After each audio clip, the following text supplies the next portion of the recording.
On the cold evening of November 9, 1989, Berlin was alive with a strange energy, and an undercurrent of restlessness that rippled through its streets like an electric current. For nearly 3 decades, the Berlin Wall had stood as a towering scar across the city's face, a grim monument of steel and concrete that divided not only streets and neighborhoods, but entire families and ways of life. It was not simply a structure, it was a statement, a declaration that the world was split in two, and that no one could cross without the consent of those in power. Its 12-foot-high panels of reinforced concrete stretched for 96 miles, snaking through neighborhoods, cutting through parks, slicing across canals, and even bisecting cemeteries. For many Berliners, the wall was part of the backdrop of life, as unavoidable as the weather, yet always heavy with meaning. They passed it on the way to work, saw it from their windows, or heard the distant sound of patrol vehicles cruising along its death strip. Children in the West played inside of it, while children in the East grew up in its shadow, learning from their earliest years that the other side was a forbidden world. That November night, thousands began to gather near checkpoints, spurred by rumors of open borders. The air was thick with both fear and anticipation. Some brought flowers, others brought cameras, and many came with nothing but hope. What no one knew with certainty was whether the night would end in celebration or in violence. But the stage was set for one of the most defining moments in modern history. In the turbulent years following World War II, Germany became a fractured nation, its cities in ruins, its people weary, and its political future deeply uncertain. The Allies, victorious but wary of one another, divided the country into 4 zones of occupation: American, British, French, and Soviet. Berlin, though situated deep within the Soviet zone, was also split among the 4 powers, making it a microcosm of the post-war order. Tensions that had simmered between East and West soon hardened into open hostility as the Cold War took shape. The western sectors rebuilt quickly with the help of the Marshall Plan, their streets buzzing with new industry and commerce. Meanwhile, the Soviet-controlled East moved toward a centrally planned socialist system, with heavy political oversight and severe restrictions on personal freedoms. West Berlin, with its relative prosperity and openness, became a beacon for those in the East, a place where the promises of the socialist state seemed hollow in comparison. By the late 1950s, East Germany faced a crisis. Skilled workers, engineers, doctors, and young professionals were leaving in droves, simply walking into West Berlin before catching trains or flights out of the country. Between 1949 and 1961, roughly 2.7 million East Germans escaped this way, draining the East of talent and undermining its economic stability. The East German leadership, under Walter Ulbricht, appealed to the Soviets for help. On the night of August 12, 1961, under cover of darkness, East German troops rolled out barbed wire, erected barriers, and tore up streets to sever the border. In the following days, the barbed wire was replaced with concrete slabs. What began as an emergency measure soon became permanent: the Berlin Wall. Life on the eastern side of the wall quickly became defined by restriction and surveillance. Streets that once led to familiar neighborhoods now ended abruptly in blank gray concrete. Friends who had visited each other's homes for decades could no longer cross a short street to share coffee or conversation. Wedding guests were stranded on one side while ceremonies took place on the other. The East German government reinforced its control through an extensive security network. The wall itself was a complex system. It had a tall outer wall and a deadly death strip filled with sand to reveal footprints. It also had anti-vehicle trenches, tripwire machine guns, and a second inner wall. Border guards were issued shoot-to-kill orders for anyone attempting escape. In addition, the feared state security service called the Stasi wove itself into every corner of life, recruiting ordinary citizens as informants. A careless word in the workplace or at a dinner table could lead to interrogation. Material life was equally constrained. Stores often had empty shelves or poor quality goods, while Western consumer culture loomed just beyond the wall, tantalizingly out of reach. The sight of neon lights, bustling department stores, and Western cars became symbols of a different reality. Some East Berliners refused to accept these conditions and even attempted daring escapes, digging elaborate tunnels, swimming across icy rivers, or even constructing makeshift hot air balloons. Some succeeded, but many failed. Over 140 people died trying to cross the Berlin Wall during its existence, each death leaving an unhealed wound in the city's memory. The Berlin Wall was not simply a local matter, it was a global symbol. In the Cold War's grand chess game, Berlin was the most dangerous square on the board. For the West, it was a front line of freedom. For the East, a fortress of socialism.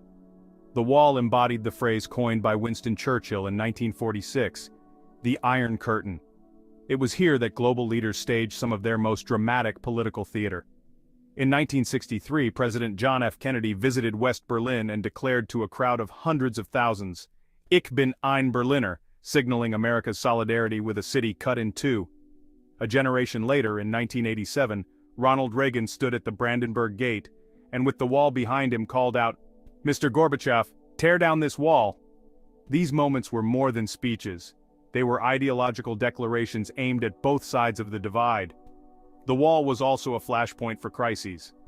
In 1961, only months after its construction, Soviet and American tanks faced off at Checkpoint Charlie, raising fears that Berlin could be the spark that ignited World War III. Each incident reminded the world that Berlin was not merely a divided city, it was a pressure point where any misstep could escalate into global catastrophe. By the mid-1980s, the seemingly immovable structure of the Eastern Bloc began to tremble. The Soviet Union, burdened by a stagnant economy, an unwinnable arms race, and a disastrous war in Afghanistan, was now showing cracks in its facade of strength. Mikhail Gorbachev's reforms of openness and restructuring were meant to modernize the system, but they also loosened the tight grip the Kremlin had over its satellite states. Across Eastern Europe, opposition movements grew bolder. In Poland, the Solidarity Trade Union was challenging the government with strikes and political activism. Hungary began dismantling its border fences with Austria, creating a symbolic and literal opening to the West. East Germans, watching these developments closely, began organizing their own protests. In cities like Leipzig, weekly Monday demonstrations swelled in size, beginning with a few hundred brave souls and growing into crowds of over 70,000. The chants of "Wir sind das Volk," meaning "we are the people," echoed through the streets, a defiant challenge to the state's authority. The East German leadership under Erich Honecker clung to its hardline stance, but even the Soviets signaled they would no longer back violent crackdowns. The tide of history was shifting, and the wall, once a symbol of permanence, was beginning to look fragile. The events of November 9, 1989, unfolded with an almost surreal mix of confusion and destiny. That evening, at a routine press conference, Politburo member Günter Schabowski fumbled through a stack of notes about new travel rules. He announced, almost casually, that East Berliners would be allowed to cross into West Berlin immediately, without delay. The words were broadcast live, and within minutes, the city's phones lit up with the news. Crowds gathered at checkpoints pressing forward against the steel gates. Border guards, unprepared for such an influx and lacking clear instructions, radioed their superiors for orders, but none came. At the Bornholmer Strasse crossing, the tension reached a breaking point. Faced with the possibility of violence against unarmed civilians, the commander made a choice. He ordered the gates open. What followed was pure euphoria. Thousands surged into West Berlin, greeted by cheering crowds and flashing cameras. People climbed onto the wall itself, waving flags, singing, and passing bottles of champagne. The sound of hammers striking concrete rang through the night as pieces of the wall were chipped away and passed around as souvenirs of freedom. The fall of the Berlin Wall was more than a Berlin story. It was a geopolitical earthquake. Within weeks, the dominoes of Eastern Europe fell in rapid succession. Communist governments in Czechoslovakia, Bulgaria, and Romania collapsed. In Poland, free elections brought solidarity to power.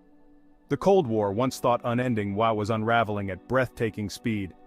For Germany, reunification became both an exhilarating and daunting challenge. West Germany's Chancellor Helmut Kohl moved quickly to integrate the East, committing vast financial resources to rebuild infrastructure, modernize industries, and bring living standards closer together. The social adjustment was equally profound. East Germans had to navigate an unfamiliar free market economy, while West Germans confronted their own biases and the reality of supporting a massive national project. Internationally, The wall's destruction signaled the end of bipolar world politics. 2 years later, the Soviet Union itself dissolved, leaving the United States as the dominant superpower and reshaping alliances for decades to come. Behind the sweeping historical narrative were the deeply personal moments that gave the wall's fall its true meaning. Families who had been separated for decades embraced in tearful reunions, their faces etched with disbelief and joy. Old friends walked arm in arm through streets they had once shared as children. East Berliners, many visiting the West for the first time, marveled at sights that Westerners took for granted: supermarkets overflowing with goods, subway systems running with precision, and the constant hum of a city unbound. For some, the transition was exhilarating. For others, it was overwhelming. A lifetime of state control had not prepared them for the dizzying pace of Western capitalism. Still, the prevailing mood was one of hope, proof that no wall, no matter how high, could outlast the human desire for freedom. The fall of the Berlin Wall remains a living lesson in the power of peaceful resistance and the fragility of authoritarian rule. It did not collapse in a single moment, but rather under the weight of decades of quiet defiance, international pressure, and the courage of ordinary people willing to risk everything for change. It is a reminder that walls, whether made of concrete or ideology, are never permanent if the will to tear them down is strong enough. As new political and cultural divides emerge across the globe, the story of 1989 serves as both inspiration and warning. Freedom must be defended, unity must be nurtured, and the mistakes of division must never be repeated. It proved that even the most unyielding systems can be dismantled when people stand together, refusing to accept a future defined by separation. Its legacy endures as a reminder that history is not only made by leaders in high offices, but also by the hands, voices, and courage of ordinary citizens. If this story interested you, then be sure to like this video, subscribe to the channel, and hit the notifications bell so you never miss the next chapter of history brought to life. And if you enjoyed this video and want to see others just like it, on the left of your screen is my most recent video, all about the life of Russian President Vladimir Putin. As always, thanks for watching, and I'll see you all in the next one.